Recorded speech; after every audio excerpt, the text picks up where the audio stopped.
ಧನ್ಯವಾದಗಳು. ಈಗ ಈ ಕಾರ್ಯಕ್ರಮ ಉದ್ದೇಶಿಸಿ ಪ್ರಸ್ತಾವವಾಗಿ ಭಾರತ್ ಮಾತಾ ಕಿ, ಕಾಂಗ್ರೆಸ್ ಪಾರ್ಟಿ की, मल्लिकार्जुन खड़गे की, सोनिया गांधी की ಕೊಡಕ್ಕಾಗ್ಲಿಲ್ಲ. ಉಡುಪಿಗೆ ಹೋಗಿ ಹೋಟೆಲ್ ನಲ್ಲಿ ಸೂಸೈಡ್ ಮಾಡ್ಕೊಂಡ್ರು. ಅವ್ರು ಹೇಳಿದ್ರು ನನ್ನ ಸಾವಿಗೆ ಈಶ್ವರಪ್ಪನೇ ಕಾರಣ. ಯಾರ ಕಾರಣ? ಮಿಸ್ಟರ್ ಈಶ್ವರಪ್ಪ. ಈಗ ಅವ್ರನ್ನ ಖುಲಾಸೆ 3 ತಿಂಗಳಲ್ಲಿ. ಬನ್ನಿ ಹಿಂದಕ್ಕೆ ತಿರ್ಗೋದು, ಬನ್ನಿ ಕಹಳೆ ಮೈ ಕಡೆಗೆ, ಅಲ್ಲೆಲ್ಲ ಜನ ಇದ್ದಾರೆ.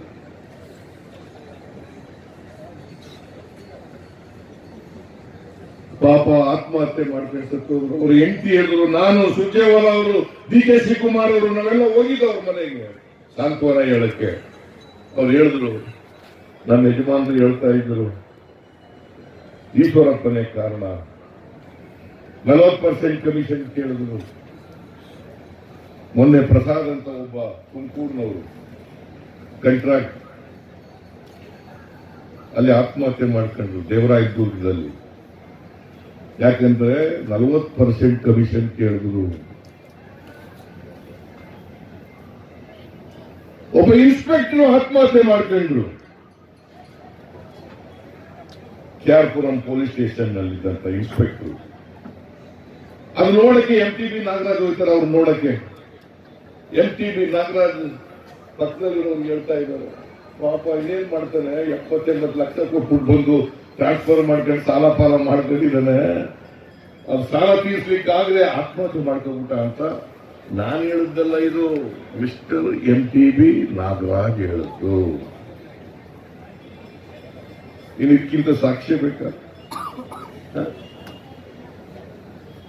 ಬಸವರಾಜ ಬೊಮ್ಮಾಯಿ, ನಿಮ್ ಸರ್ಕಾರದಲ್ಲಿ ಲಂಚ ನಡೀತಾ ಇದೆ, 40% ಕಮಿಷನ್ ನಡೀತಾ ಇದೆ ಅಂತ ಹೇಳಿದ್ರೆ ಎವಿಡೆನ್ಸ್ ಕೊಡಿ, ಎವಿಡೆನ್ಸ್ ಕೊಡಿ. ಇದಕ್ಕಿಂತ ಎವಿಡೆನ್ಸ್ ಬೇಕಾ ಬಸವರಾಜ ಬೊಮ್ಮಾಯಿ? ಇದಕ್ಕಿಂತ ಬೇಕಾ?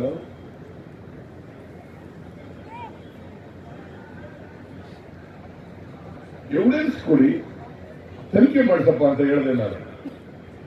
ಹಿಂದಿನ ಸರ್ಕಾರದಲ್ಲಿ ಇತ್ತು ಭ್ರಷ್ಟಾಚಾರ, ಆಯ್ತಪ್ಪ ನಮ್ಮದು ಸೇಫ್ ತನಿಖೆ ಮಾಡಿಸಿ. ನಾವು 5 ವರ್ಷ ಇದ್ರಲ್ಲ, ಆಗ ವಿರೋಧ ಪಕ್ಷದಲ್ಲಿ ಇದ್ರಲ್ಲ, ಆಗ ಕಳಿಸಿಕ ತಂದಿರಪ್ಪ. ಈಗ ನೀವು ಕಳಿಸಿಕ ತಂದಿದ್ರಿ ಯಾಕೆ ಕೇಳಲಿಲ್ಲ? ಆಗ ಹಿಂದಿನ ಸರ್ಕಾರದಲ್ಲಿ ಇತ್ತು, ನೀವೇ 3.5 ವರ್ಷದಿಂದ ಅಧಿಕಾರದಲ್ಲಿ ಇದ್ದೀರಲ್ಲಪ್ಪ, ತನಿಖೆ ಮಾಡಿಸಬಹುದಾಗಿತ್ತಲ್ಲ ಮಾರಾಯ. ಇವ್ರು ಇರ್ಬೇಕೇನ್ರಿ ಅಧಿಕಾರದಲ್ಲಿ? ಹೇಳಿಯಪ್ಪ ನೀವೇ. ಅದಕ್ಕೆ ನಿಮ್ ಧ್ವನಿ ಇದೆಯಲ್ಲ, ಇದು ಪ್ರಜಾಧ್ವನಿ ಅಂತಂದ್ರೆ ನಿಮ್ ಧ್ವನಿ. ನಿಮ್ಮ ನಿರೀಕ್ಷೆಗಳೇನು, ನಿಮ್ಮ ಸಲಹೆಗಳೇನು, ಅದನ್ನ ಕೇಳ್ಕೊಂಡು ಮುಂದೆ ನಾವು ಅಧಿಕಾರಕ್ಕೆ ಬಂದ್ರೆ ಜನಪರವಾದಂತ ಆಡಳಿತ ಕೊಡ್ತಕ್ಕಂಥ, ರೈತರ ಪರವಾದಂತ ಆಡಳಿತ ಕೊಡ್ತಕ್ಕಂಥ, ಬಡವರ ಪರವಾದಂತ ಆಡಳಿತ ಕೊಡ್ತಕ್ಕಂಥ, ದಲಿತರ ಪರವಾದಂತ, ಯುವಕರ ಪರವಾದಂತ, ಮಹಿಳೆಯರ ಪರವಾದಂತ ಆಡಳಿತ ಕೊಡಲಿಕ್ಕೆ ಪ್ರಯತ್ನವನ್ನ ಮಾಡ್ತೇವೆ. ಹಿಂದೆ ಮಾಡಿದ್ದೀವಿ, ಮುಂದೆ ಮಾಡ್ತೇವೆ. ಇವರು ಹಿಂದೆ ಮಾಡಿಲ್ಲ, ಮುಂದೆನೂ ಮಾಡಲ್ಲ. ಮಾಡ್ತಾನ? ನಿಮ್ಗೆ ನಂಬಿಕೆ ಇದೆಯಾ? ಹಾಗೆ ಕಿತ್ತಾಕ್ರಪ್ಪ, ನಿಮ್ ದಮ ಹಾಕ್ರಿ ದಯಮಾಡಿ. ಇಲ್ಲಿ ಚಿಕ್ಕೋಡಿ ವಿಧಾನಸಭಾ ಕ್ಷೇತ್ರಗಳಲ್ಲಿ 8 ವಿಧಾನಸಭಾ ಕ್ಷೇತ್ರಗಳಿದ್ದಾವೆ. 8ಕ್ಕೆ 8 ಕೂಡ ಬಿಜೆಪಿಯವರನ್ನ ಕಿತ್ತೊಗೆದು ಕಾಂಗ್ರೆಸ್ ಪಕ್ಷದ ಅಭ್ಯರ್ಥಿಗಳನ್ನ ಗೆಲ್ಲಿಸ್ತಕ್ಕಂಥ ಕೆಲಸ ಮಾಡ್ತೀರಿ ಅಲ್ವಾ? ಏನ್ರಿ ಕೈ ಎತ್ತರಿ ಮಾಡ್ತೀರಿ ಅಲ್ವಾ? ದಯಮಾಡಿ ಮಾಡಬೇಕು. ಪ್ರಕಾಶ್ ಹುಕ್ಕೇರಿ ಅವರ ನಾಯಕತ್ವದಲ್ಲಿ, ಗಣೇಶ ಹುಕ್ಕೇರಿ, ನನಗೆ ವಯಸ್ಸಾಯ್ತು ಅವ್ರು ಹೇಳಿ ಅಂತ ಹೇಳ್ತಾ ಇದ್ದಾರೆ.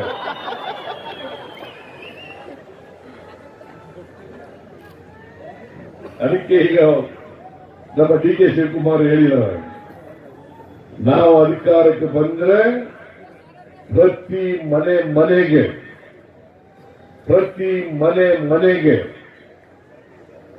200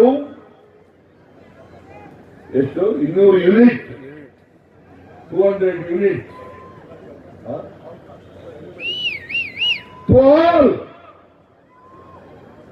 ಬರೀ ದಲಿತರು, ಹಿಂದುಳಿದವರು, ಅಲ್ಪಸಂಖ್ಯಾತರು ಅಲ್ಲ, ಎಲ್ಲರಿಗೂ ಪ್ರತಿ ಮನೆಗೆ 200 ಯೂನಿಟ್ ವರೆಗೆ ವಿದ್ಯುತ್ ಶಕ್ತಿಯನ್ನು ಕೊಟ್ಟಂತ ಕೆಲಸವನ್ನು ಮಾಡ್ತೀವಿ. ವಿದ್ಯುತ್ ಪ್ರತಿ ಮನೆಗೆ ಇನ್ನು ಕೆಲವು ಘೋಷಣೆಗಳಿದ್ದಾವೆ ಮಾಡ್ತೀವಿ. ಈಗಾಗಲೇ ಘೋಷಣೆಗಳನ್ನ ಹೈದರಾಬಾದ್ ಕರ್ನಾಟಕ ಮಾಡಿದ್ದಾರೆ. ನೀರಾವರಿ ಯೋಜನೆಗಳನ್ನು ಮಾಡಿದ್ದೀವಿ, ದಲಿತರ ಸಮಾವೇಶದಲ್ಲಿ ಮಾಡಿದ್ದೀವಿ. ಈಗ ಎಲ್ರಿಗೂ ಕೂಡ ಫ್ರೀ ಕರೆಂಟ್ 200 ಯೂನಿಟ್ ವರೆಗೆ ಫ್ರೀ ಕರೆಂಟ್. ನಿಮಗೆ ಒಪ್ಪಿಗೆ ಇದೆ ತಾನೆ?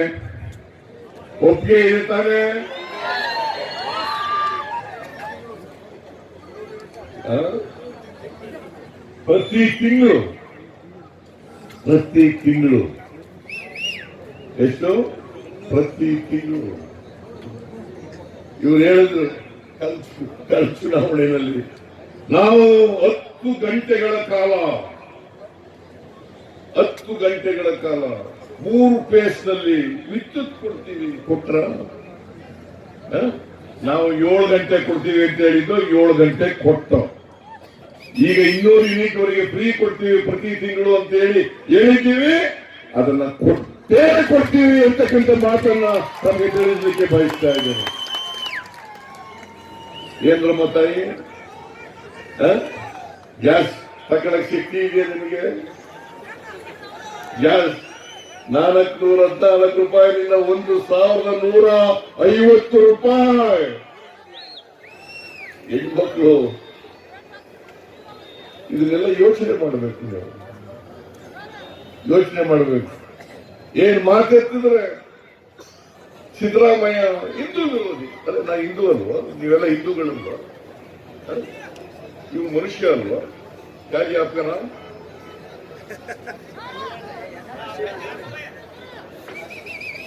ಕಾಶಿ ಮನುಷ್ಯ ಅಲ್ವಾ?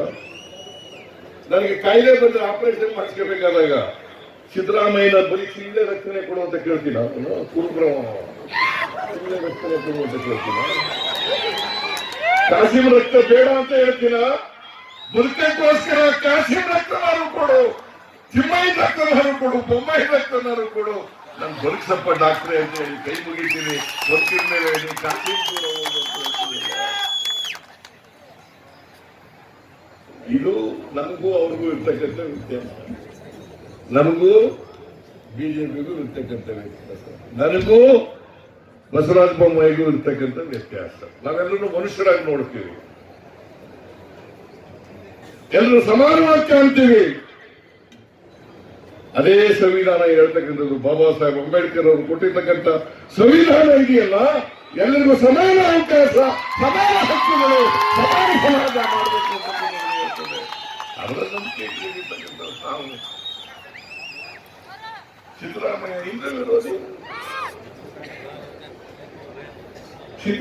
ಹಿಂದೂ ವಿರೋಧಿ, ನಮ್ಮೂರಿನ ರಾಮಂದ್ರ ಕಟ್ಟಿದ್ವು. ನಾವು ನಮ್ಮೂರಿನ ರಾಮಂದ್ರ ಕಟ್ಟಿದ್ದೇವೆ. ಎಲ್ಲರ ಊರುಗಳಲ್ಲೂ ರಾಮಂದ್ರಗಳಿದ್ದಾವೆ, ಆಂಜನೇಯನ ದೇವಸ್ಥಾನಗಳಿದ್ದಾವೆ, ಈಶ್ವರನ ದೇವಸ್ಥಾನಗಳಿದ್ದಾವೆ. ನಮ್ಮೂರಿಗೂ ಇವರು ಮಾತ್ರ ಹಿಂದೂಗಳು, ನಾವೆಲ್ಲ ಹಿಂದೂಗಳಲ್ವ? ಅವರವ್ರ ಧರ್ಮ, ಅವರು ಮುಸ್ಲಿಂ, ಅವ್ರು ಇಸ್ಲಾಂ ಧರ್ಮ, ನಾನು ಹಿಂದೂ ಧರ್ಮ ಮಾಡ್ತೀನಿ. ಆದರೆ ಹಿಂದುತ್ವಕ್ಕೆ ವಿರೋಧ, ಜಾತಿ ಹೆಸರಿನಲ್ಲಿ, ಧರ್ಮದ ಹೆಸರಿನಲ್ಲಿ ಹಿಜಾಬ್, ಹಲಾಲ್, ಅಜಾನ್, ಸಂತೆ, ಜಾತ್ರೆಗಳಲ್ಲಿ ವ್ಯಾಪಾರ ಮಾಡಬೇಡಿ ಮುಸಲ್ಮಾನರ ಅಂತ ಹೇಳ್ತೀರಲ್ಲ, ಅದಕ್ಕೆ ವಿರೋಧ ನಮ್ದು. ಎಷ್ಟು ಬಸವರಾಜ ಬೊಮ್ಮಾಯಿ, ನಾವು ಮನುಷ್ಯ ದ್ವೇಷಿಗಳಲ್ಲ, ನೀವು ಮನುಷ್ಯ ದ್ವೇಷಿಗಳು, ಮನುಷ್ಯರನ್ನ ಹೋರಾಡ್ತಕ್ಕಂಥದಕ್ಕೆ ರಾಹುಲ್ ಗಾಂಧಿ ಅವರು ಭಾರತ್ ಜೋಡೋ ಯಾತ್ರೆಯನ್ನ ಹಮ್ಮಿಕೊಂಡಿರ್ತಕ್ಕಂಥದ್ದು. ಭಾರತ್ ಜೋಡೋ ಎಲ್ಲರೂ ಕೂಡ ಒಗ್ಗಟ್ಟಾಗಿರ್ತದೆ ಅಲ್ವಾ? ನಾವೆಲ್ಲ ಒಂದು ರಾಷ್ಟ್ರದವರು, ನಾವೆಲ್ಲ ಭಾರತೀಯರು. ಭಾರತ ದೇಶದ ಐಕ್ಯತೆಯನ್ನ, ಒಗ್ಗಟ್ಟನ್ನ, ಅಲ್ಲಿರ್ತಕ್ಕಂಥ ಜನರನ್ನ ಪ್ರೀತಿಸ್ತಕ್ಕಂಥ ಕೆಲಸವನ್ನು ಮಾಡಬೇಕು. ಇದನ್ನೇ ಬುದ್ಧ ಹೇಳದ್ದು, ಇದನ್ನೇ ಬಸವಣ್ಣ ಹೇಳದ್ದು, ಇದನ್ನೇ ಗಾಂಧೀಜಿ ಹೇಳದ್ದು, ಇದನ್ನೇ ಕನಕದಾಸರು ಹೇಳದ್ದು, ಇದನ್ನೇ ಬಾಬಾ ಸಾಹೇಬ್ ಅಂಬೇಡ್ಕರ್ ಅವರು ಹೇಳದ್ದು, ಇದನ್ನೇ ಮೊಹಮ್ಮದ್ ಪೈಗಂಬರ್ ಅವರು ಹೇಳದ್ದು, ಇದನ್ನೇ ಕ್ರೈಸ್ತ ಹೇಳದ್ದು. ಇದು ಇವತ್ತು ನಾವು ಅರ್ಥ ಮಾಡ್ಕೋಬೇಕಾಗುತ್ತದೆ. ಇದರಲ್ಲಿ ನಂಬಿಕೆ ಇಟ್ಕೊಂಡು ನಡೀತಕ್ಕಂಥ ಪಕ್ಷ ಕಾಂಗ್ರೆಸ್ ಪಕ್ಷ. ಎಲ್ಲರಿಗೂ ಒಟ್ಟಿಗೆ ತಗೊಂಡು ಹೋಗ್ತಕ್ಕಂಥ, ಎಲ್ರಿಗೂ ಸಮಾನ ಅವಕಾಶ ಕೊಡ್ತಕ್ಕಂಥ ಯಾವುದಾದರೂ ಪಕ್ಷ ಇದ್ದರೆ ಅದು ಕಾಂಗ್ರೆಸ್ ಪಕ್ಷ ಮಾತ್ರ ಹೊರತು ಬೇರೆ ಯಾವುದೇ ಪಕ್ಷ ಅಲ್ಲ. ಕಾಂಗ್ರೆಸ್ ಪಕ್ಷಕ್ಕೆ ಶಕ್ತಿ ಕೊಡಬೇಕು ಬೇಡ? ಶಕ್ತಿ ಕೊಡಬೇಕು. ಈಗ ಬಿಜೆಪಿಯವರ ಪಾಪದ ಕೊಡ ತುಂಬಿಬಿಟ್ಟರು. ಅದಕ್ಕೆ ನಾವು ಅವರ ಭ್ರಷ್ಟಾಚಾರ ಇದೆಯಲ್ಲ, ಅವ್ರು ಮಾಡಿರ್ತಕ್ಕಂಥ ಅನೇಕ ಕರ್ಮಕಾಂಡಗಳಿಂದವಲ್ಲ, ಅದರ ಆರೋಪ ಪಟ್ಟಿ ಮಾಡಿ ಜನರ ಮುಂದೆ ಇಡ್ತಾ ಇದ್ದೀವಿ. ಈ ಯಾತ್ರೆಯ ಮೂಲಕ ಜನರ ಮುಂದೆ ಇಡ್ತಾ ಇದ್ದೀವಿ. ನೀವು ಅಂತಿಮವಾಗಿ ತೀರ್ಪನ್ನು ಕೊಡ್ತಕ್ಕಂಥವ್ರು. ಕಾಂಗ್ರೆಸ್ ಪರವಾಗಿ ತೀರ್ಪು ಕೊಡಬೇಕು ಬೇಡ? ದಯಮಾಡಿ ಬಿಜೆಪಿ ನಂಬಕ್ಕೆ ಹೋಗ್ಬೇಡಿ, ಅವ್ರ ಹಿಂದುತ್ವ ನಂಬಕ್ಕೆ ಹೋಗ್ಬೇಡಿ, ಅವರ ದೇವರ ಧರ್ಮ ನಂಬಕ್ಕೆ ಹೋಗ್ಬೇಡಿ, ಜಾತಿ ಮಾಡಬೇಡಿ. ಕಾಂಗ್ರೆಸ್ ಪಕ್ಷಕ್ಕೆ ನಿಮ್ ಪರವಾಗಿರ್ತಕ್ಕಂಥ, ರೈತರ ಪರವಾಗಿರ್ತಕ್ಕಂಥ, ದಲಿತರ ಪರವಾಗಿರ್ತಕ್ಕಂಥ, ಅಲ್ಪಸಂಖ್ಯಾತರ ಪರವಾಗಿರ್ತಕ್ಕಂಥ ಕಾಂಗ್ರೆಸ್ಗೆ ತಾವೆಲ್ಲ ಆಶೀರ್ವಾದ ಮಾಡಬೇಕು ಅಂತೇಳಿ ತಮ್ಮಲ್ಲಿ ಅತ್ಯಂತ ಕಳಕಳಿಯಿಂದ ಪ್ರಾರ್ಥನೆಯನ್ನು ಮಾಡಿ, ಇವತ್ತು ಪ್ರಕಾಶ್ ಹುಕ್ಕೇರಿ, ಗಣೇಶ್ ಹುಕ್ಕೇರಿ, ಶಿಂಗ್ಳೆ, ಇಲ್ಲಿರ್ತಕ್ಕಂಥ ಎಲ್ಲ ಈ ಜಿಲ್ಲೆಯಲ್ಲಿ ಕಾಕಾ ಪಾಟೀಲ್, ಲೀಡ್ಗಳು, ಮಾಜಿ ಲೀಡ್ ಎಂಎಲ್ಎಗಳು, ಎಬಿ ಪಾಟೀಲ್, ಎಲ್ಲರೂ ಕೂಡ ಘಾಟ್ಗೆ ಎಲ್ಲರೂ ಕೂಡ ಸೇರಿ ಈ ಕಾರ್ಯಕ್ರಮ ಏರ್ಪಾಡು ಮಾಡಿದ್ದೀರಿ. ಅದಕ್ಕೋಸ್ಕರ ಅವರಿಗೆ ಧನ್ಯವಾದಗಳನ್ನು ಹೇಳಿ ನಿಮಗೆಲ್ಲ ನಮಸ್ಕಾರಗಳನ್ನು ಮಾಡಿದರೆ ಮಾತು ಮುಗಿಸ್ತೇನೆ. ಜೈ ಹಿಂದ್, ಜೈ ಕರ್ನಾಟಕ. ಪ್ರಜಾಧ್ವನಿ ಅಂದರೆ ಅದು ನಮ್ಮ ಧ್ವನಿ, ನಮ್ಮ ಕಾರ್ಯಕರ್ತರ ಧ್ವನಿ. ವಿಚಾರಗಳನ್ನ ವ್ಯಕ್ತ ಮಾಡಲಿಕ್ಕೆ ಕೆಪಿಸಿಸಿ ಅವರು ಒಂದು ವಿನೂತನ ಕಾರ್ಯಕ್ರಮವನ್ನು ಪ್ರಾರಂಭ ಮಾಡಿದ್ದಾರೆ. ಅದು ಚಿಕ್ಕೋಡಿನ ಪ್ರಾರಂಭ ಆಗಿದ್ದು ನಮಗೆಲ್ಲ ಬಹುಶಃ ಹೆಮ್ಮೆ, ಸೌಭಾಗ್ಯ ಅಂತ ನಾ ಭಾವಿಸ್ತಾ ಇದ್ದೇನೆ. ಈಗಾಗಲೇ ಎಂ ಬಿ ಪಾಟೀಲ್ ಅವರು ಹೇಳಿದ್ರು, ನಮ್ಮ ಸರ್ಕಾರ ಇದ್ದಾಗ ಯಾವ ರೀತಿ ಕೆಲಸ ಮಾಡಿದ್ದೀವಿ, ಬಿಜೆಪಿ ಸರ್ಕಾರ ಬಂದ ಮೇಲೆ ಯಾವ ರೀತಿ ಕೆಲಸ ಆಗ್ತದೆ ಅನ್ನೋದ ಬಹುಶಃ ಅದನ್ನೇ ನಿಮಗೆ ವಿವರಣೆ ಮಾಡುವಂತ ಪ್ರಯತ್ನ ಮಾಡಿದ. ಇಂಥ ಕೆಟ್ಟ ಭ್ರಷ್ಟ ಸರ್ಕಾರ, ಜನ ವಿರೋಧಿ ಸರ್ಕಾರವನ್ನ ಕಿತ್ತೊಗೆಯಲಿಕ್ಕೆ ಇವತ್ತು ಪ್ರಜಾಧ್ವನಿ, ನಿಮ್ಮ ಧ್ವನಿ ಜನರ ಧ್ವನಿ ಕಾರ್ಯಕ್ರಮವನ್ನ ಪ್ರಾರಂಭ ಮಾಡಿದ್ದೇವೆ. ಇದು ಯಶಸ್ವಿಯಾಗಬೇಕು. ಬರುವಂತ ಏಪ್ರಿಲ್ ಅಥವಾ ಮೇದಲ್ಲಿ ಜರುಗುವಂತ ವಿಧಾನಸಭಾ ಚುನಾವಣೆಯಲ್ಲಿ ನಾವು ವಿಶೇಷವಾಗಿ ಚಿಕ್ಕೋಡಿ ಭಾಗದಿಂದ ಹೆಚ್ಚಿನ ಸ್ಥಾನವನ್ನ ಗೆಲ್ಲಲಿಕ್ಕೆ ಈ ಕಾರ್ಯಕ್ರಮ ಖಂಡಿತವಾಗಿ ನಮಗೆ ಪೂರಕವಾಗ್ತಂತ ಭಾವಿಸಿದ್ದೇನೆ. ಜೊತೆಗೆ ಸಿದ್ದರಾಮಯ್ಯ ಅವರ ಅವಧಿಯಲ್ಲಿದ್ದಂಥ ಹೆಚ್ಚು ಕಮ್ಮಿ ಎಲ್ಲ ಕಾರ್ಯಕ್ರಮ, ಜನಪರ ಕಾರ್ಯಕ್ರಮವನ್ನು ಇವತ್ತು ಬಿಜೆಪಿ ಸರ್ಕಾರ ಸ್ಥಗಿತಗೊಳಿಸಿದೆ ಅಥವಾ ಅದಕ್ಕೆ ಅನುದಾನ ಕಡಿತಗೊಳಿಸಿದೆ, ಮೊಟಕುಗೊಳಿಸಿದೆ ಅಂತ ನಮಗೆಲ್ಲ ಗೊತ್ತಿರುವಂತಹ ವಿಚಾರ. ಅಭಿಷೇಕ್ ಪ್ರಜಾಧ್ವನಿ ಈ ಯಾತ್ರೆಯ 2023 ಸಾರ್ವತ್ರಿಕ ಚುನಾವಣೆಗೆ ಕಾಂಗ್ರೆಸ್ ಪಕ್ಷ ವಿಜಯ ಯಾತ್ರೆಯ ಕಹಳೆಯನ್ನ ಚಿಕ್ಕೋಡಿ ಜಿಲ್ಲೆಯಿಂದ ಪ್ರಾರಂಭ ಮಾಡಿದೆ. ಈ ಒಂದು ಕಾರ್ಯಕ್ರಮದಲ್ಲಿ ಭಾಗವಹಿಸಿದಂತ ಕಾಂಗ್ರೆಸ್ ಪಕ್ಷದ ಅಧ್ಯಕ್ಷರು ಡಿ.ಕೆ. ಶಿವಕುಮಾರ್ ಅವರೇ, ನಮ್ಮ ಎಐಸಿಸಿಯ ಜನರಲ್ ಸೆಕ್ರೆಟರಿಗಳು, ಕರ್ನಾಟಕ ರಾಜ್ಯ ಉಸ್ತುವಾರಿಗಳಾದಂತ ಸುರ್ಜೇವಾಲಾ ಸಾಹೇಬ್ರೆ, ಒಂದೇ ಹೆಸರು ಸರ್, ಲಾಸ್ಟ್ ತಗೊಳ್ಳಂದ್ರೆ ತಪ್ಪಾಗತ್ತೆ, ಮಾಜಿ ಮುಖ್ಯಮಂತ್ರಿಗಳು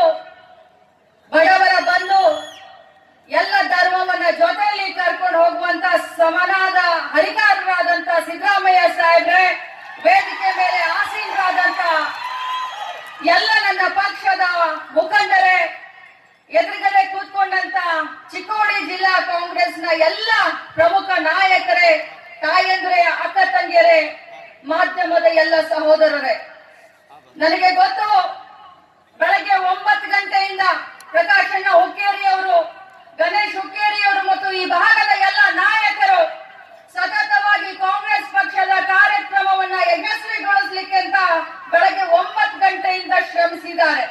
ತಾವೆಲ್ಲರೂ ಕೂಡ ಊಟದ ಒಂದು ಟೈಮ್ ಆದ್ರೂ ಕೂಡ ನಮ್ಮ ನಾಯಕರ ಭಾಷಣವನ್ನ ಕೇಳಬೇಕು.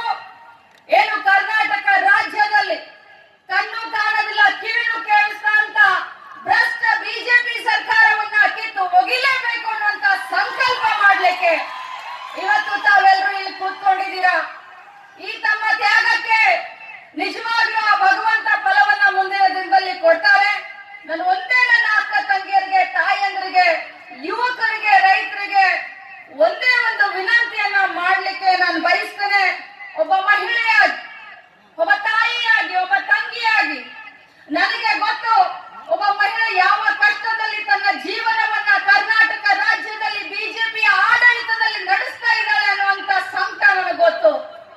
ಇವತ್ತು ಸಿಲಿಂಡರ್ ಬೆಲೆ, ಇವತ್ತು ಬೇಳೆಯ ಬೆಲೆ, ಹೆಸರು ಕಾಳು, ಗೋಧಿ ಹಿಟ್ಟು, ಪ್ರತಿಯೊಂದು ಬೆಲೆ ಗಗನಕ್ಕೇರಿದೆ. ನಾನು ಕಾಂಗ್ರೆಸ್ ಪಕ್ಷ, ಮನಮೋಹನ್ ಸಿಂಗ್ ಅವರ ಸರ್ಕಾರ, ಸೋನಿಯಾ ಗಾಂಧಿ ಅವರ ಆದ್ಯತೆ ಉದ್ಯೋಗ ಖಾತ್ರಿ ಯೋಜನೆಯನ್ನ ಕೊಡ್ಲಿಲ್ಲ ಅಂತಂದಿದ್ರೆ ಬಹುಶಃ ನನ್ನ ಹೆಣ್ಣುಮಕ್ಕಳು ಇವತ್ತು 2 ಹೊತ್ತು ಊಟ ಕೂಡ ಅವ್ರಿಗೆ ಗತಿ ಇರಲಿಲ್ಲ ಅನ್ನುವಂತ ಒಂದು ಸಂದೇಶವನ್ನ ಕೊಡ್ತೀನಿ.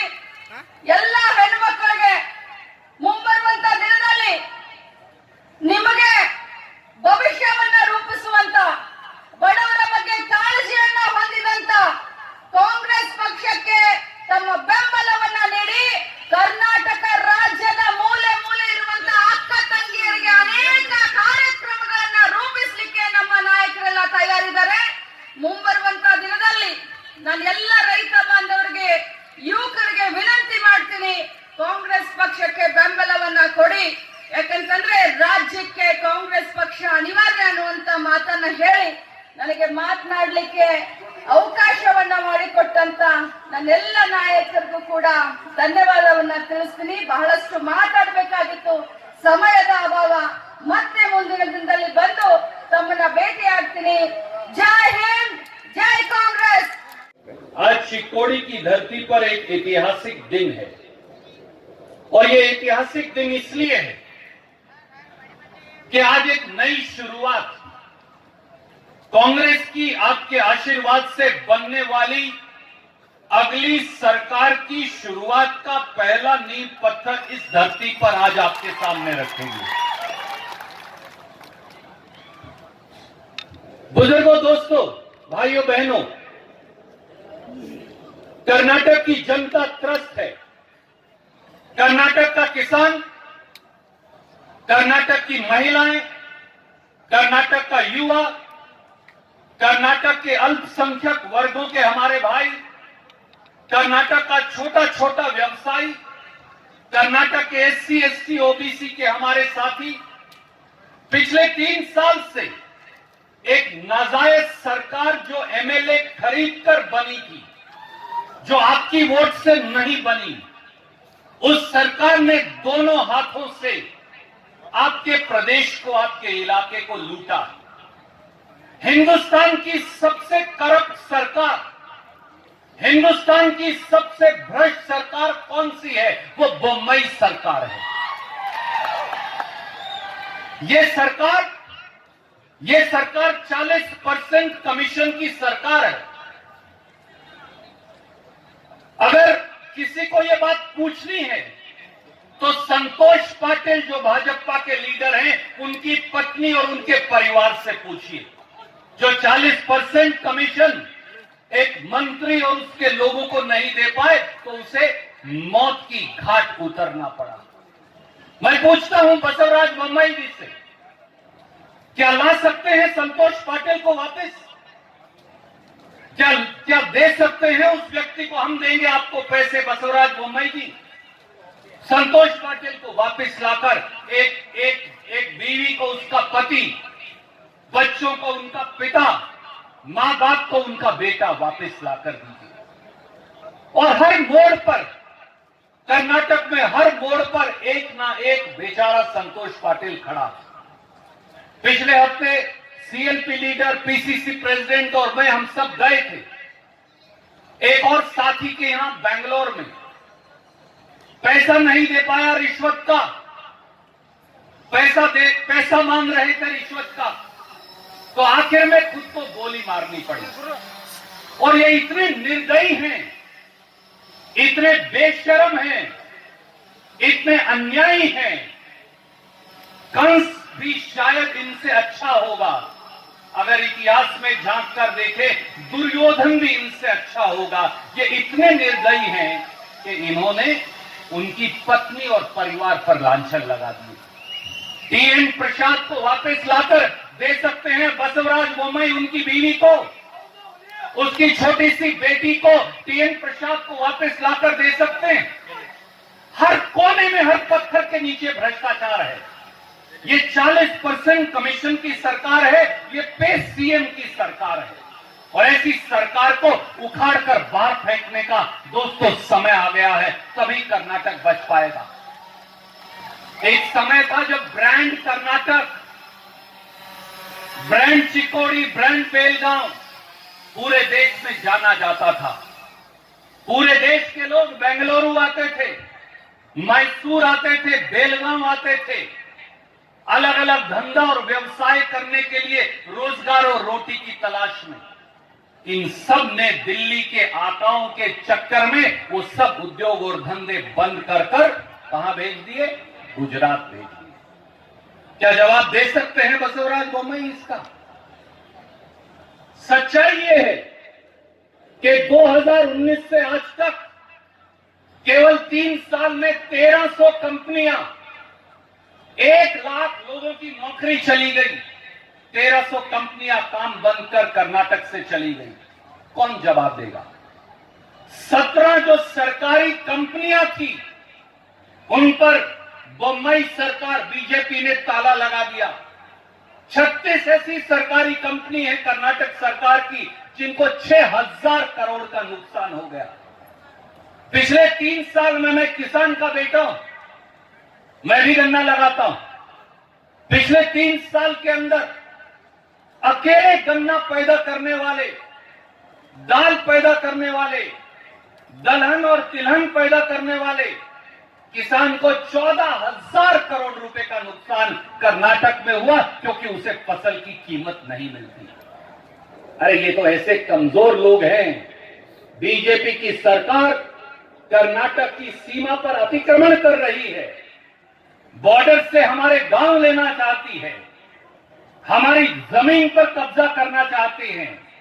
परंतु बसवराज बोम्मई की हिम्मत नहीं कि वो महाराष्ट्र के मुख्यमंत्री को मुंह तोड़ जवाब दे सके या जाकर मोदी और अमित शाह से बात कर सके। ये रक्षा करेंगे कर्नाटक की?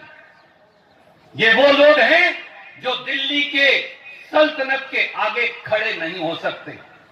और बड़ी विनम्रता से एक बात कहना चाहूंगा, सर झुकाकर एक बात कहना चाहूंगा, ये इसलिए नहीं कर सकते क्योंकि इनके अंदर क्षमता नहीं है। हिंदुस्तान के सबसे इनकॉम्पिटेंट, नाकारा मुख्यमंत्री अगर कोई है तो उसका नाम बसवराज बोम्मई है। वो दिल्ली की सरकार के आगे खड़े होने के काबिल नहीं है। साथियों, दोस्तों, नौजवान साथियों की कुछ क्षण में मैं बात करूंगा। कितने हजारों नौजवान इस सभा के अंदर है। क्या कोई सरकारी नौकरी, कोई प्राइवेट रोजगार उनके लिए है? बीएसआई में 80 लाख रुपए में आप क्यों पढ़ाते हैं अपने बेटा या बेटी को? हमारी बहन बैठी है, हमारी मां बैठी है, मैं आपसे पूछता हूं, आप अपने बेटा और बेटी को स्कूल, कॉलेज, यूनिवर्सिटी क्यों भेजते हैं? इसलिए कि वो बड़ा होकर इज्जत कमाए, शोहरत कमाए, नौकरी करे और आपके परिवार को आगे बढ़ाए। पर भारतीय जनता पार्टी कहती है कि उन्हें पढ़ाने की आवश्यकता नहीं, अपनी संपत्ति बेचिए, 80 लाख रुपया की रिश्वत दीजिए, पुलिस सब इंस्पेक्टर लग जाओगे। उन 1.5 लाख नौजवानों का, लड़के और लड़कियों का क्या कसूर है जिनकी नौकरियां पीएसआई स्कैम में बेच दी गई? असिस्टेंट प्रोफेसर की नौकरियां बिकती हैं, डिस्ट्रिक्ट कोऑपरेटिव बैंक की नौकरियां बिकती हैं, बिजली कंपनी के इंजीनियर की नौकरियां बिकती हैं। अगर सब कुछ बेच देंगे तो हमारे बच्चों के भविष्य का क्या होगा? इसलिए ऐसी सरकार को बदलने की जरूरत है। और मैं लंबी तकरीर नहीं करूंगा। कांग्रेस अध्यक्ष और पूर्व मुख्यमंत्री दोनों आपसे बात करेंगे। आज हम एक नई सुनहरी शुरुआत कर रहे हैं। याद करिए, हमने एक और कुछ दिन पहले वादा किया था, कृष्णा नदी का पानी, महादाई का पानी जब तक किसान के खेत तक नहीं पहुंचेगा, ये पूरा का पूरा इलाका, वो कित्तूर कर्नाटका का इलाका हो, वो दूसरे हमारे क्षेत्र हो, ये पूरे का पूरा इलाका तरक्की नहीं कर सकता। हमें 6 लाख हेक्टेयर भूमि को सिंचाई लायक भूमि बनाना है। और इसलिए हमने ये फैसला किया है, 2 लाख करोड़ रुपया 5 साल के अंदर 40,000 करोड़ रुपया हर साल कांग्रेस की अगली सरकार केवल और केवल सिंचाई की योजना के लिए देगी। 75,000 करोड़ रुपए से अलमाटी डैम की हाइट भी बढ़ाएंगे और कृष्णा नदी का पानी भी आप तक पहुंचाएंगे। दूसरे जो हमारे क्षेत्र हैं हुबली धारवाड़ के, उनको महादाई नदी का पानी भी पहुंचाएंगे। हमारे एससी एसटी के भाइयों के लिए हमने एक पूरे चार्टर की घोषणा की है। पर आज से दोस्तों एक नई शुरुआत करेंगे और वो शुरुआत है कांग्रेस की गारंटियों की। एक के बाद एक 5 गारंटी कांग्रेस पार्टी देगी और वो गारंटी क्या होंगी वो दोनों नेता आपको बताएंगे। तो आज पहली गारंटी जो समाज के हर धर्म, हर जाति, खास तौर से हमारे जो गरीब भाई हैं वो किसी भी जाति के हों उनके लिए है, आज हम वो लेकर आए। और हम आपसे आज वादा करते हैं, वचन देते हैं, चिक्कोड़ी की इस ऐतिहासिक धरती से प्रजा ध्वनि जो इस यात्रा का नाम है, ये आवाज सिद्धारमैया जी की नहीं है, ये आवाज डीके शिव कुमार की नहीं है, ये आवाज प्रकाश हुक्केड़ी जी की भी नहीं है, ये आवाज देश पांडे साहब की नहीं, ये गणेश हुक्केड़ी जी की नहीं, ये बीके हरिप्रसाद जी, सलीम अहमद की, प्रोफेसर सनदी की नहीं, ये आवाज आपकी है। ये जनता की आवाज है और जनता की आवाज को एक के बाद एक कांग्रेस की अगली सरकार लागू करके दिखाएगी। कमर कस लीजिए, एक मोहल्ले, एक गांव में आज जब आप यहां से जाएं तो केवल एक वादा खुद से करिए कि हमें केवल सरकार नहीं बदलनी, व्यवस्था बदलनी है। वो व्यवस्था एक ऐसी सरकार बनाने की जो आपके प्रति जवाबदेह हो, किसान के प्रति जवाबदेह हो, महिला और युवा के प्रति जवाबदेह हो, एससी एसटी ओबीसी और माइनॉरिटीज के हमारे भाई बहनों के प्रति जवाबदेह हो। बीजेपी 3C चलाती है, करप्शन, कमीशन, कम्युनलिज्म। बीजेपी की परिभाषा 3C है और कांग्रेस केवल डेवलपमेंट, तरक्की।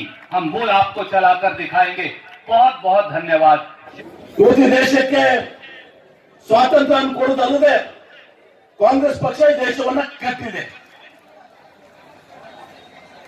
ಕಳೆದ 70 ವರ್ಷದಿಂದ ಈ ದೇಶವನ್ನ ಕಟ್ಟುವಲ್ಲಿ, ಈ ದೇಶಕ್ಕೆ ಸ್ವಾತಂತ್ರ್ಯ ಕೊಡುವಲ್ಲಿ ಇವತ್ತು ಸಹ ಕಾಂಗ್ರೆಸ್ ಪಕ್ಷ ಮಹತ್ವವಾದ ಪಾತ್ರವನ್ನು ವಹಿಸಿದೆ. ತಾವು ನೋಡಿದ್ದೀರಿ, ಈಗ 2014ರಿಂದ ಏನು ಕೇಂದ್ರದಲ್ಲಿ ಬಿಜೆಪಿ ಸರ್ಕಾರ ಬಂದಿದೆ ಮತ್ತು 2019ರಿಂದ ಏನು ರಾಜ್ಯದಲ್ಲಿ ಬಿಜೆಪಿ ಸರ್ಕಾರ ಬಂದಿದೆ. ಇವತ್ತು ಮುಂದೆ ಇರುವಂತಹ ಅನೇಕ ಸಮಸ್ಯೆಗಳು, ವಿಶೇಷವಾಗಿ ಇವತ್ತೊಂದು ಸಹ ಬೆಲೆ ಏರಿಕೆ, petrol rate, diesel rate, gas cylinder rate, ಗೊಬ್ಬರ ರೇಟು, ಬ್ಯಾರಿ ರೇಟು, ಉಣು ಎಣ್ಣೆ ರೇಟು ಎಲ್ಲವೂ ಕೂಡ ಇವತ್ತು ಸಹ 2 ಪಟ್ಟು 3 ಪಟ್ಟು ಹೆಚ್ಚಾಗಿರುತ್ತೆ. ಉದಾಹರಣೆಗೆ ತಾವು ಗ್ಯಾಸ್ ಸಿಲಿಂಡರ್ 440 ರೂಪಾಯಿ ಆಗಿದ್ರೆ 11,100 ರೂಪಾಯಿ ಆಗಿದೆ. ಪೆಟ್ರೋಲ್ ರೂಪಾಯಿ 59 ರೂಪಾಯಿ 310 ರೂಪಾಯಿ ಆಗಿದೆ. ಇವತ್ತು ಬೆಲೆ ಏರಿಕೆ ವಿರೋಧವಾಗಿ ಜನಸಾಮಾನ್ಯರ, ಬಡವರ, ಮಧ್ಯಮ ವರ್ಗದ ಮೇಲೂ ಕೂಡ ಇದು ಪರಿಣಾಮವನ್ನು ಬೀರಿದೆ. ತಮ್ಮ ಆದಾಯ ಅಷ್ಟೇ ಉಳಿದಿದೆ, ಆದ್ರೆ ತಮ್ಮ ಆದಾಯದಲ್ಲಿ ಈ ಎಲ್ಲವೂ ಹೆಚ್ಚಾಗಿದ್ದರಿಂದ ಬಹಳ ಕಷ್ಟಕರ ಜೀವನವನ್ನು ಸಾಧನೆ ಮಾಡುವಂತದ್ದಾಗಿದೆ. ಅದರಲ್ಲಿ ತಾವು ನೋಡಿದ್ದೀರಿ, ನರೇಂದ್ರ ಮೋದಿ ಅವರು 2014ರಲ್ಲಿ ಬಹಳಷ್ಟು ಹೊಸ ಕೆಲಸಗಳನ್ನು ಈ ದೇಶದ ಜನರು ಬಿಟ್ಟಿದ್ರು. ಒಳ್ಳೆ ದಿನಗಳು ಬರ್ತವೆ, ಪ್ರತಿ ವರ್ಷ 2 ಕೋಟಿ ಉದ್ಯೋಗವನ್ನು ಕೊಡ್ತೀನಿ, ನಿರುದ್ಯೋಗವನ್ನ ನಾವು ನಿರ್ಮಾಣ ಮಾಡ್ತೀವಿ ಅಂತ ಹೇಳಿದ್ರು. ನಿರುದ್ಯೋಗ ನಿರ್ಮಾಣ ಆಗ್ಲಿಲ್ಲ, ಉದ್ಯೋಗಗಳನ್ನು ಕಲ್ಕೊಂಡಿದ್ದೀವಿ. ಯುವಕರು ಇವತ್ತು ಸಹ ಬೀದಿ ಪಾಲಾಗಿದ್ದಾರೆ, ಅವ್ರಿಗೆ ನೀವು ಪಕೋಡ ಮಾರಿ ಅಂತ ಹೇಳುವಂತ ಪರಿಸ್ಥಿತಿ ಇದ್ದಾರೆ. ಅದೇ ರೈತರ ಆದಾಯವನ್ನು ದ್ವಿಗುಣ ಮಾಡ್ತೀವಿ ಅಂತ ಹೇಳಿದ್ವಿ, ರೈತರ ಆದಾಯ ದ್ವಿಗುಣ ಆಗ್ಲಿಲ್ಲ. ಈಗ ಅನೇಕ ಭರವಸೆಗಳನ್ನ ಪ್ರತಿಯೊಬ್ಬರ ಅಕೌಂಟಿಗೆ 15 ಲಕ್ಷ ರೂಪಾಯಿ ಹಾಕ್ತೀವಿ ಅಂತ ಹೇಳಿದ್ರು. 100 ದಿನಗಳಲ್ಲಿ ಕಪ್ಪು ಹಣ ತಂದು ಇವತ್ತು ಕೂಡ 15 ಲಕ್ಷ ಯಾರಿಗೂ ಕೂಡ ಬಂದಿಲ್ಲ. ರಾಜ್ಯದಲ್ಲಿ ಒಂದು ಭ್ರಷ್ಟಾಚಾರ ಹೊಂದಿರುವಂತಹ ಒಂದು ಸರ್ಕಾರ, ತೊಲಗಿರುವಂತಹ ಒಂದು ಸರ್ಕಾರ, ಈ ರಾಜ್ಯ ಎಂದೂ ಕಾಣದಂತಹ ಭ್ರಷ್ಟಾಚಾರದಲ್ಲಿ ತೊಡಗಿದೆ. ಜನರು ಇವತ್ತು ನೀವು ಮಾತಾಡ್ತೀರಿ, ಇದು ಎಷ್ಟು ಪರ್ಸೆಂಟ್ ಸರ್ಕಾರ, ಇದು ಎಷ್ಟು ಪರ್ಸೆಂಟ್ ಸರ್ಕಾರ, ಇದು ಕೇಳಿಸ್ತಾ ಇಲ್ಲ. 40% ಸರ್ಕಾರ, ಮತ್ತೊಂದು ಜಾಸ್ತಿನೇ ಆಗ್ತಾ ಇದೆ. ಹೀಗಾಗಿ ಈ ರಾಜ್ಯದಲ್ಲಿ ಏನು 2013ರಿಂದ 2018 ಸಿದ್ದರಾಮಯ್ಯ ಅವರು ಮುಖ್ಯಮಂತ್ರಿ ಆಗಿದ್ದಾಗ ಒಂದು ಸರ್ಕಾರ ಇತ್ತು. ಅನ್ನ ಭಾಗ್ಯ, ಕ್ಷೀರ ಭಾಗ್ಯ, ಕೃಷಿ ಭಾಗ್ಯ, ಸುಮಾರು 168 ಭರವಸೆಗಳನ್ನು ಕೊಟ್ಟು 158 ಭರವಸೆಗಳನ್ನು ಈಡೇರಿಸಿದ್ವಿ.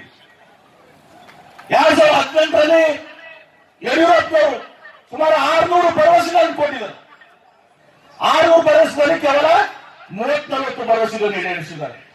600 ಭರವಸೆಗಳಲ್ಲಿ 50ಕ್ಕಿಂತ ಕಡಿಮೆ ಭರವಸೆಗಳನ್ನು ಈಡೇರಿಸಿದ್ದಾರೆ. ನಾವು 168ರಲ್ಲಿ 158, ಅವರು 300ರಲ್ಲಿ ಕೇವಲ 50. ನೀರಾವರಿಗೆ ನಾವು 50,000 ಕೋಟಿ ರೂಪಾಯಿ ಕೊಡ್ತೀವಿ 5 ವರ್ಷದಲ್ಲಿ ಅಂತ ಹೇಳಿ, ಪ್ರತಿ ವರ್ಷ 10,000 ಕೋಟಿ ಅಂತ. ನಾವು 58,000 ಕೋಟಿ ರೂಪಾಯಿ ಖರ್ಚು ಮಾಡಿದ್ದೀವಿ.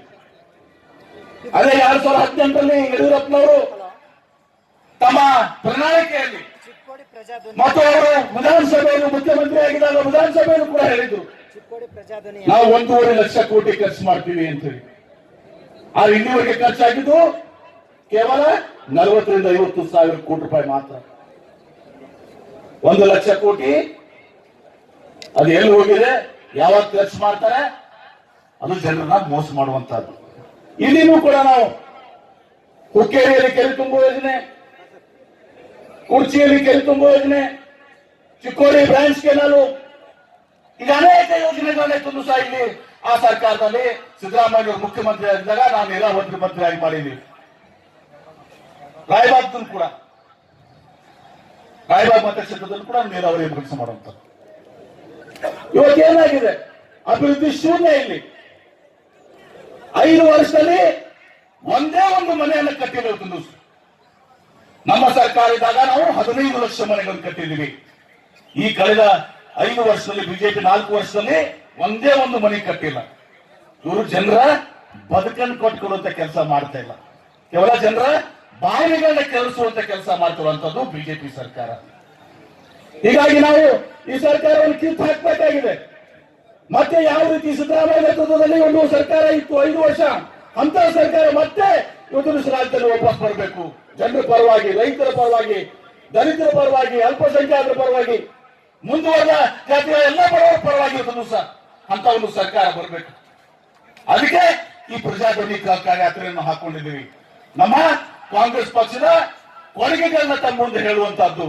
ಅದ್ರ ಜೊತೆಗೆ ಈ ಬಿಜೆಪಿಯ ವೈಫಲ್ಯನ, ಈ ಬಿಜೆಪಿಯ ಭ್ರಷ್ಟಾಚಾರನ, ಬೆಲೆ ಏರಿಕೆ, ಇದೆಲ್ಲವನ್ನು ಕೂಡ ತಮ್ಮ ಪ್ರಸ್ತಾಪ ಮಾಡ್ಲಿಕ್ಕೆ ಸಹ ಈ ಪ್ರಜಾಧ್ವನಿ ಹಾಕೊಂಡಿದ್ದೀವಿ. ಇವತ್ತು ತಾವೆಲ್ಲರೂ ಎಷ್ಟು ಬೃಹತ್ ಸಂಖ್ಯೆಯಲ್ಲಿ ಸಹ ಬಂದಿದ್ದೀರಿ, ಈ ಕಾರ್ಯಕ್ರಮವನ್ನು ಯಶಸ್ವಿ ಮಾಡಿದ್ದೀರಿ. ನಾನು ಕೂಡ ಇಲ್ಲಿ ಚಿಕ್ಕೋಡಿ ನಮ್ಮ ಎಲೆಕ್ಷನ್ ನಲ್ಲಿ ಗಣೇಶ ಹುಕ್ಕೇರಿ ನಾನೇ ಕೂಡ ಇನ್ಚಾರ್ಜ್ ಆಗಿದ್ದೆ. ಅವಾಗ ನಾವು ತಾವೆಲ್ಲ ಅತಿರಥ ಮಹಾತ್ಮ ಭಾರತರು ಬಂದ್ರು ಕೂಡ ಗಣೇಶ್ ಹುಕ್ಕೇರಿ ಅವರಿಗೆ ನಾವು ಆಶೀರ್ವಾದ ಮಾಡಿ ಅನುಕರಿಸ್ಮರಣೆ ಮಾಡ್ತೇವೆ. ಎಂಟು ಮತಕ್ಷೇತ್ರವನ್ನು ಗೆಲ್ಬೇಕು ನಾವು. 2023ರಲ್ಲಿ ಈ 8 ಮತಕ್ಷೇತ್ರ ನಾವು ಗೆಲ್ಲಕ್ಕೆ ಸಾಧ್ಯ ಇದೆ. ರಾಯಬಾಗ್ ಇರ್ಬೋದು, ಕುರ್ಚಿ ಇರ್ಬೋದು, ಹುಕ್ಕೇರಿ ಇರ್ಬೋದು, ಇವತ್ತು ಚಿಕ್ಕೋಡಿ ಸದಾಲ್ಗ ಇರ್ಬೋದು, ಎಲ್ಲ ಅತಲಿ ಇರ್ಬೋದು, ಎಲ್ಲ ಮತಕ್ಷೇತ್ರ ನಾವು ಗೆಲ್ಲಕ್ಕೆ ಸಾಧ್ಯ ಇದೆ. 8 ಮತಕ್ಷೇತ್ರದಲ್ಲಿ ಗೆದ್ದು ಪ್ರಥಮ ಯಾತ್ರೆ ಇಲ್ಲಿಂದ ಪ್ರಾರಂಭ ಆಗಿದೆ. ಇಲ್ಲಿಂದ ಒಂದು ಸಂದೇಶವನ್ನು ತಿಳಿಸಿ ನಾವು ಕೊಡಬೇಕಾಗಿರೋದು ಮಾತಾಡಿಸುವಂತದ್ದು ಹೇಳಿ ಇವತ್ತು 2023ರಲ್ಲಿ ಕಾಂಗ್ರೆಸ್ ಸರ್ಕಾರ ಬರಬೇಕು. ಈ ಕೆಟ್ಟ ಭ್ರಷ್ಟ ಬಿಜೆಪಿ ಸರ್ಕಾರ ಕಿತ್ತಾಕ್ಬೇಕು. 2024ರಲ್ಲಿ ಮತ್ತೆ ಒಂದು ಕೇಂದ್ರದಲ್ಲಿ ಕೂಡ ಕಾಂಗ್ರೆಸ್ ಸರ್ಕಾರ ಬರಬೇಕು. ಒಂದು ಶುಭ ಸಂದೇಶ ಅಂತೇಳಿ ವೈಯಕ್ತಿಕವಾಗಿ ನಾನು ತಿಳ್ಕೊಂಡಿದ್ದೀನಿ. ನಮ್ಮ ನಿಮ್ಮೆಲ್ಲರ ಕಾರ್ಯಕರ್ತರ ಕರ್ತವ್ಯ ಏನಂತಂದ್ರೆ ಈ ಬರುವ ವಿಧಾನಸಭೆಯಲ್ಲಿ 23 ವಿಧಾನಸಭೆಯಲ್ಲಿ 8 ಜನ ಶಾಸಕರನ್ನು ಕಾಂಗ್ರೆಸ್ ಪಕ್ಷದ ಶಾಸಕರನ್ನ ತಾವು ಆಯ್ಕೆ ಮಾಡಿಕೊಡ್ಬೇಕಂತ ನಿಮ್ಮಲ್ಲಿ ಕಳಕಳಿಯಿಂದ ನಾನು ವಿನಂತಿ ಮಾಡ್ತೀರಲ್ಲ. ಆ ಒಂದು ದೃಷ್ಟಿಯಲ್ಲಿ ಇಟ್ಕೊಂಡ ಇವತ್ತು 8 ಕ್ಷೇತ್ರದಿಂದ ಬಂದಂತ ಎಲ್ಲ ಕಾರ್ಯಕರ್ತರಲ್ಲಿ ವಿಶೇಷವಾಗಿ ನಾನು ಕಳಕಳಿಯಿಂದ ವಿನಂತಿ ಮಾಡ್ತೀನಿ. ಇವತ್ತು ನಾವೆಲ್ಲರೂ ರಾಜ್ಯದ ನಾಯಕರನ್ನ ವೇದಿಕೆ ಮೇಲೆ ನೋಡುವಂತಹ ಪ್ರಸಂಗ ಇವತ್ತು ನಿಮ್ಮೆಲ್ಲರಿಗೂ ಬಂದಿದೆ. ಆ ಸಂದರ್ಭದಲ್ಲಿ ನಾನು ನಿಮ್ಮಲ್ಲಿ ಮತ್ತೊಮ್ಮೆ ಕಳಕಳಿಯ ವಿನಂತಿ ಮಾಡ್ಕೋತೀನಿ. ನಮ್ಮಲ್ಲಿ ಎಷ್ಟೋ ಭೇದ ಭಾವಗಳಿದ್ರೆ ಅವನು 23 ತನಕ ಚುನಾವಣೆ ತನಕ ನಾವು ಅದು ಬದಿಗಿಟ್ಟು ನಾವು ಕಾರ್ಯಕರ್ತರು ಎಲ್ಲ ಒಂದಾಗಿ ಏನು ಒಂದು ಹೈಕಮಾಂಡ್ ಇವತ್ತು ಟಿಕೆಟ್ ಕರ್ನಾಟಕ ರಾಜ್ಯದಲ್ಲೇ ಪುಣ್ಯ ಭೂಮಿ ಎನಿಸ್ಕೊಂಡಿರ್ತಕ್ಕಂಥದ್ದು ಸ್ವತಂತ್ರ ಹೋರಾಟದಲ್ಲಿ ಮತ್ತು ಸಾಮಾಜಿಕ ನ್ಯಾಯದಲ್ಲಿ ಬಹಳಷ್ಟು ಮಹಾನ್ ಭಾವರು ಸಾಹು ಮಹಾರಾಜರವರು ಇರ್ಬೋದು, ಡಾಕ್ಟರ್ ಭೀಮರಾವ್ ಅಂಬೇಡ್ಕರ್ ಇರ್ಬೋದು, ನಾಸು ಹರ್ಡಿಕರ್ ಅವರು ಇರ್ಬೋದು, ಸಂಗೊಳ್ಳಿ ರಾಯಣ್ಣವರು ಇರ್ಬೋದು, ಕಿತ್ತೂರು ರಾಣಿ ಚೆನ್ನಮ್ಮನವರು ಇರ್ಬೋದು. ಅವರೆಲ್ಲ ಕರ್ಮಭೂಮಿಯಲ್ಲಿ ಏನು ಭಾರತದ ಇತಿಹಾಸದಲ್ಲಿ ಸ್ವತಂತ್ರ ಹೋರಾಟದ ವಿರುದ್ಧ ಇದ್ದಂತವರ ವಿರುದ್ಧ ಈ ಪ್ರಜಾಧ್ವನಿಯ ಯಾತ್ರೆಗೆ ಚಾಲನೆ ನೀಡಿರ್ತಕ್ಕಂಥದ್ದು ನೋಡಿದಾಗ ನಾವೆಲ್ಲರೂ ಸಹ ನಮ್ಮ ಪೂರ್ವಜರ ಇತಿಹಾಸವನ್ನು ನೆನೆಸ್ಕೊಳ್ಬೇಕಾಗುತ್ತೆ. ಸ್ವತಂತ್ರ ಹೋರಾಟದ ತಿರುಳು ಸಾಮಾಜಿಕ ನ್ಯಾಯ ಎಲ್ಲರನ್ನೂ ಸಹ ಸಮಾನವಾಗಿ ಕಾಣ್ತಕ್ಕಂಥ ಕೆಲಸವನ್ನು ಮಾಡ್ತಕ್ಕಂಥದನ್ನ ಸ್ವತಂತ್ರ ಹೋರಾಟದಲ್ಲಿ ನಾವು ಈಗಾಗಲೇ ನೋಡಿರ್ತಕ್ಕಂಥದ್ದು. 75 ವರ್ಷಗಳ ಕಾಲ ಸಂವಿಧಾನ ಶಿಲ್ಪಿ ಡಾಕ್ಟರ್ ಬಾಬಾ ಸಾಹೇಬ್ ಭೀಮರಾವ್ ಅಂಬೇಡ್ಕರ್ ರಚನೆ ಮಾಡಿದಂತ ಸಂವಿಧಾನದ ಚೌಕಟ್ಟಿನಲ್ಲಿ ಎಲ್ಲರಿಗೂ ಸಹ ಸಮಾನವಾದ ಅವಕಾಶ, ಸಮಾನವಾದ ಹಕ್ಕನ್ನು ಕೊಡ್ತಕ್ಕಂಥ ಮಹತ್ತರವಾದ ಹೋರಾಟದಲ್ಲಿ ಕಾಂಗ್ರೆಸ್ ಪಕ್ಷ ಯಶಸ್ವಿಯಾಗಿ ಈ ರಾಷ್ಟ್ರವನ್ನು 75 ವರ್ಷಗಳ ಕಾಲ ನಡೆಸಿಕೊಂಡು ಬಂದಿದೆ. ಈ ಒಂದು ಪ್ರಜಾಧ್ವನಿಯಲ್ಲಿ ಬಹಳ ಮುಖ್ಯವಾಗಿ ಕರ್ನಾಟಕದ ವಿಚಾರದಲ್ಲಿ ನೋಡಿದಾಗ ಸುಮಾರು 4 ವರ್ಷದ ಹಿಂದೆ ಅನೈತಿಕವಾಗಿ ರಾಜ್ಯದ ಚುಕ್ಕಾಣಿಯನ್ನು ಹಿಡಿದಂತ ಭಾರತೀಯ ಜನತಾ ಪಾರ್ಟಿಯ ದುರಾಡಳಿತ, ದೌರ್ಜನ್ಯ ಮತ್ತು ಅವರ ದೇವರು ಸುಳ್ಳೆ ದೇವರು ಅನಿಸ್ಕೊಂಡಿರ್ತಕ್ಕಂಥ ಭಾರತೀಯ ಜನತಾ ಪಾರ್ಟಿಯ ವಿರುದ್ಧ ಜನಸಾಮಾನ್ಯರಲ್ಲಿ ಜನಜಾಗೃತಿ ಮೂಡಲು ಕರ್ನಾಟಕ ರಾಜ್ಯದಲ್ಲಿ ಕಣ್ಣು ಕಾಣೋದಿಲ್ಲ, ಕಿವಿನು ಕೇಳಿಸ್ತಾ ಅಂತ ಭ್ರಷ್ಟ ಬಿಜೆಪಿ ಸರ್ಕಾರವನ್ನ ಕಿತ್ತು ಒಗಿಲೇಬೇಕು ಅನ್ನುವಂತ ಸಂಕಲ್ಪ ಮಾಡ್ಲಿಕ್ಕೆ ಇವತ್ತು ತಾವೆಲ್ಲರೂ ಇಲ್ಲಿ ಕೂತ್ಕೊಂಡಿದ್ದೀರಾ. ಈ ತಮ್ಮ ತ್ಯಾಗಕ್ಕೆ ನಿಜವಾಗ್ಲೂ ಆ ಭಗವಂತ ಫಲವನ್ನ ಮುಂದಿನ ದಿನದಲ್ಲಿ ಕೊಡ್ತಾರೆ. ನಾನು ಒಂದೇ ನನ್ನ ಅಕ್ಕ ತಂಗಿಯರಿಗೆ, ತಾಯಂದ್ರಿಗೆ, ಯುವಕರಿಗೆ, ರೈತರಿಗೆ ಒಂದೇ ಒಂದು ವಿನಂತಿಯನ್ನ ಮಾಡ್ಲಿಕ್ಕೆ ನಾನು ಬಯಸ್ತೇನೆ. ಒಬ್ಬ ಮಹಿಳೆಯ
ಕಾರ್ಯಾಧ್ಯಕ್ಷರು, ಮಾಜಿ ಸಚಿವರು, ನಾಡಿನ ಉದ್ದಗಲೂ ಕೂಡ ಶೋಷಿತ ಪರವಾಗಿ ಧ್ವನಿಯಾಗಿ ಕಾರ್ಯವನ್ನು ನಿರ್ವಹಿಸತಕ್ಕಂತ ಸನ್ಮಾನ್ಯ ಸತೀಶ್ ಅಣ್ಣ ಜಾರಕಿಹೊಳಿ ಅವರು ಮಾತನಾಡಬೇಕಂತ ನಿಮ್ಮೆಲ್ಲರ ಪರವಾಗಿ ಅವರಲ್ಲಿ ವಿನಂತಿ ಮಾಡ್ತೀನಿ.